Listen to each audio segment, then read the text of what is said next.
c'est l'heure de la farce. Donc, je vais préparer des échalotes françaises. Vous allez voir dans la recette sur le site, là, j'ai mis qu'on met un peu de sucre dedans. Ben, dans ce cas-ci, je vais mettre un petit peu de sirop d'érable. Parce que c'est un produit du Québec.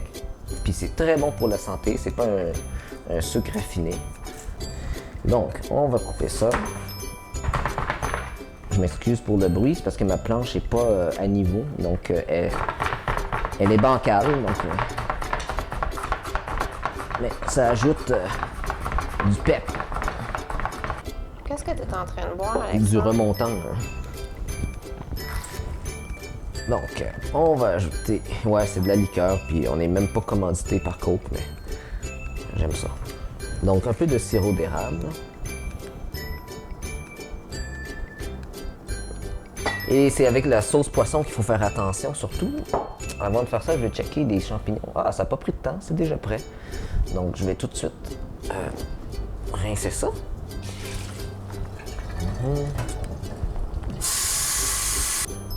Juste sécher ça, voilà.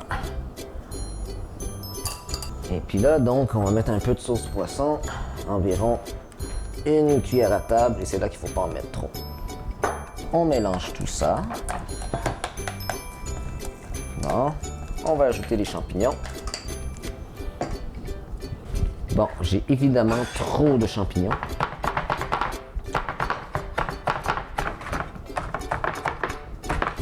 Bon, il y en a qui mettent des shiitake, là, mais je trouve que c'est trop fort. Même règle pour les rouleaux impériaux. Pour le shiitake, je suis pas bien sûr que ce soit la meilleure affaire. J'en ai déjà mis. J'aime mieux les champignons noirs. Bon, on va mélanger. C'est là qu'on regarde là, si on en a assez ou si on en a trop. Puis ça, souvent, là, ce que je fais, là, j'ai été un peu paresseux. J'ai pris de la viande déjà hachée.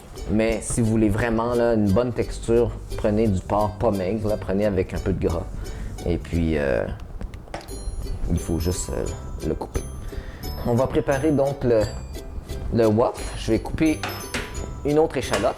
Mais pendant ce temps-là, on va faire chauffer le wok. Je le mets à 10.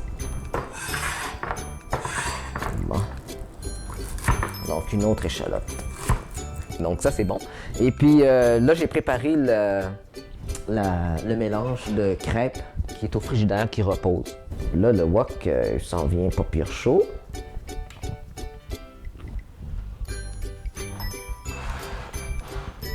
Donc, il faut que ce soit très chaud. Faut pas avoir peur de ça. Puis le wok, là, c'est un wok que j'ai traité, donc qui est devenu anti-adhésif avec le temps. Ouais, on voit que ça commence à fumer, donc c'est pas pire. On va mettre, donc, les échalotes. L'avantage, donc, d'un wok très chaud, c'est que les échalotes vont pas faire plein d'eau, parce que ça va saisir très rapidement. Puis, on met la viande.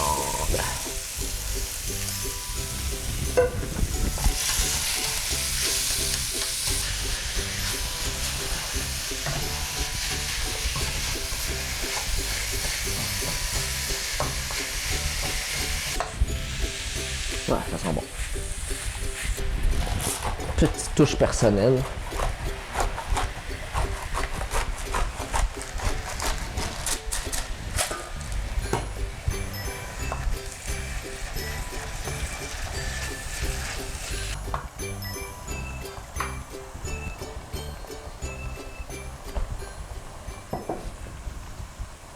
C'est le temps de nous parler de toi, Alexandre. Ah oui? Ah, je pensais que c'était comme coupé au montage. Non, pas du tout. C'est un temps où, là, il faut sentir l'émotion dans l'asiatique.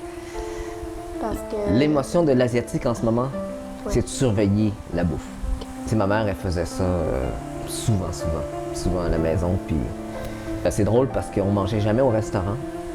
Et puis quand on est parti de chez nous, mon frère et moi, j'ai essayé de retrouver des plats que je mangeais à la maison. Que ce soit le bankum ou les rouleaux impériaux, puis je les trouvais jamais. Donc c'est triste. Tu sais, on n'a plus accès à ça. Mais c'est aussi pour ça que tu as commencé à cuisiner. C'est un peu parce que tu voulais retrouver ces goûts-là. Oui, Au début, quand je suis parti chez mes parents, j'ai mangé tout sauf du vietnamien. Donc j'ai découvert que c'était quoi du steak minute. J'ai découvert c'était quoi des, tu sais, des pois verts en canne servis avec du steak minute. J'ai découvert la sauce VH. Ah là, tu sais, par le son, on l'entend là, comment ça grésille là. Ça veut dire que le porc est prêt. Donc on va le réserver. Voilà.